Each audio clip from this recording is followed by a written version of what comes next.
संरक्षक महोदय जी आए और मुझे इस बारे में बताएं कि आपने क्या क्या निर्णय किया और ऐसे सम्मेलनों का, ऐसे आयोजनों का समाज पर क्या प्रभाव पड़ेगा। आज पीपल पूर्णिमा 16 मई 2022 को सामूहिक विवाह करने का निर्णय लिया गया है, जिसमें 11 जोड़ों का लक्ष्य रखा गया है और प्रत्येक जोड़े से वर और वधू से 21-21 हज़ार रुपये लेने का निर्णय किया गया है।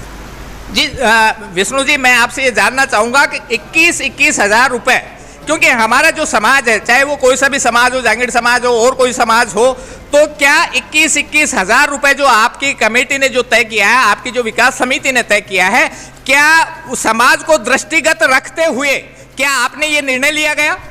जी बिल्कुल, समाज को दृष्टिगत रखते हुए ये निर्णय लिया गया है और आज इस महंगाई के दौर के अंदर 21 हज़ार रुपये जो रखा है, हमारे हिसाब से एक ये बहुत ही न्यूनतम राशि है।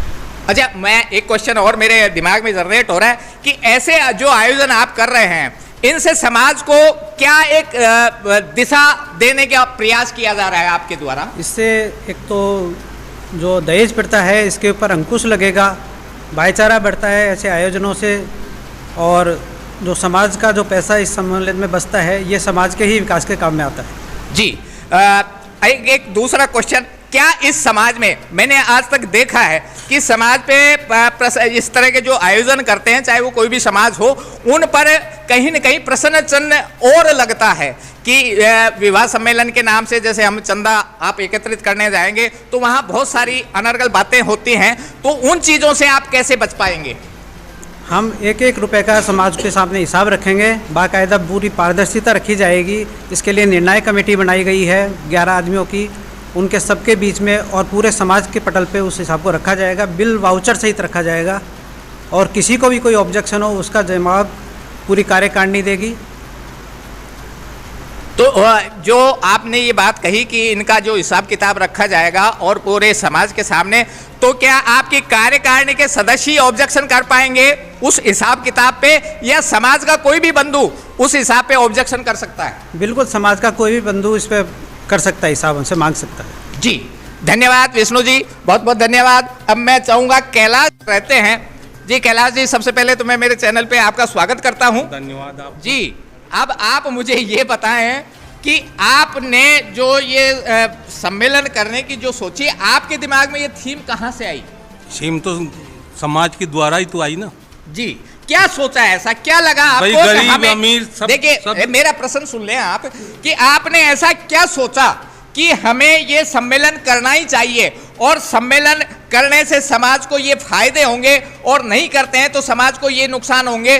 दूसरी चीज, जो सम्मेलन जो समाज जिन्होंने किया है, वो सम्मेलन आज देखने को ये मिलते हैं कि अधिकतर सम्मेलन जो है वो बंद हो चुके हैं, क्योंकि वहाँ इलिगेशन ये लगता है कि समाज पैसा खा जाते हैं, चाहे वो कोई भी समाज हो, जांगीड़ समाज हो और कोई बैरवा समाज हो और कोई समाज हो, तो कहीं न कहीं ये पैसे वाला जो मामला है वो कहीं न कहीं उन पे प्रश्न चिन्ह लगा देता है। तो ऐसी व्यवस्था के लिए आपने या आपकी समिति ने क्या ठोस कदम उठाए हैं, उस पे आप प्रकाश डालें।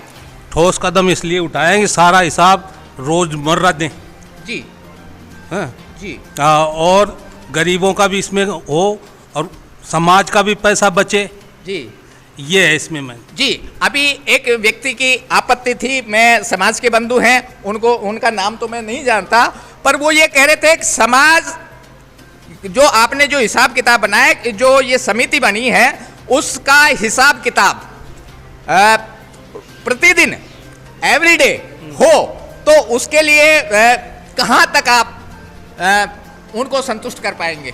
कहाँ तक क्या, व्हाट्सएप पे छोड़ देंगे और उनको हिसाब दे दिया जाएगा रोज रोज। और क्या, व्हाट्सएप पे छोड़ कर उनको हिसाब दे दिया जाएगा? किस तरह से मेंटेन करेंगे आप? मुझे वो पूरी मेंटेन तो वो सारी जो भी कमेटी के हैं जो जाएंगे वो करेंगे सारे।